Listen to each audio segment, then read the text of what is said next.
എന്തിനാ അനുഗ്രഹം?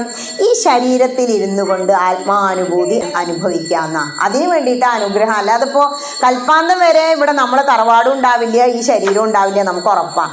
ഈ ശരീരം ഇവിടെ കിട്ടി ഇങ്ങനെ വന്ന സ്ഥിതിക്ക് നമ്മൾ എന്ത് മനസ്സിലാക്കണം? ഇങ്ങനെ തിന്നു കുടിച്ചുറങ്ങലല്ല. ആത്മീയമായിട്ട് ഞാൻ ഹൈന്ദവനാണെന്ന് പറഞ്ഞിട്ട് എൻ്റെ ഗ്രന്ഥങ്ങളെ കുറിച്ച് എനിക്ക് അറിയണ്ടേ, അതിനുവേണ്ടി ലളിതമായ ജ്ഞാനപ്പാന എടുത്ത് നിങ്ങളൊരു സത്സംഗം കൂടുക, എല്ലാവരും കൂടി ഇരുന്ന് അങ്ങോട്ട് ചൊല്ലുക. അപ്പോൾ ചൊല്ലാൻ അറിയാത്തവർ അതുമായിട്ട് വന്നിരുന്ന എന്താ ഗുണം എന്നറിയോ? മറ്റുള്ളവരുടെ കൂടെ ചൊല്ലിയിട്ട് നമുക്കങ്ങോട്ട് പഠിക്കാം. മറ്റൊന്ന്, ഇപ്പൊ ലളിതാ സഹസ്രനാമങ്ങൾ അങ്ങനെ ചൊല്ലിക്കൊണ്ടിരിക്കാം. ഒരാളെടുത്തൊരു തെറ്റ് വന്നു.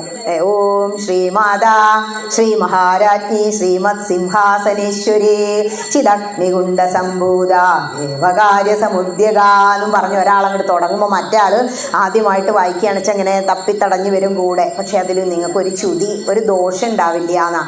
ഒറ്റയ്ക്ക് വീട്ടിലിരുന്ന് വിളിച്ചാൽ ഭഗവതി കേൾക്കണമെങ്കിൽ ഒരുപാട് കാലം വിളിക്കണം. കൂട്ടമായി വിളിച്ചാൽ പെട്ടെന്ന് വിളി കേൾക്കും. ഒന്നാമത്തെ തത്വം.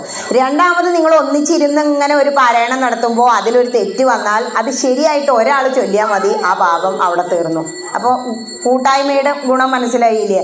ഇതിനു വേണ്ടി ആത്മീയമായൊരു സംസ്കാരം ഉണ്ടാവാൻ വേണ്ടിയിട്ടാണ് ഈ നമ്മുടെ പൂർവികർ ക്ഷേത്രം എന്നുള്ള ഒരു സങ്കല്പം തന്നെ വെച്ചത്.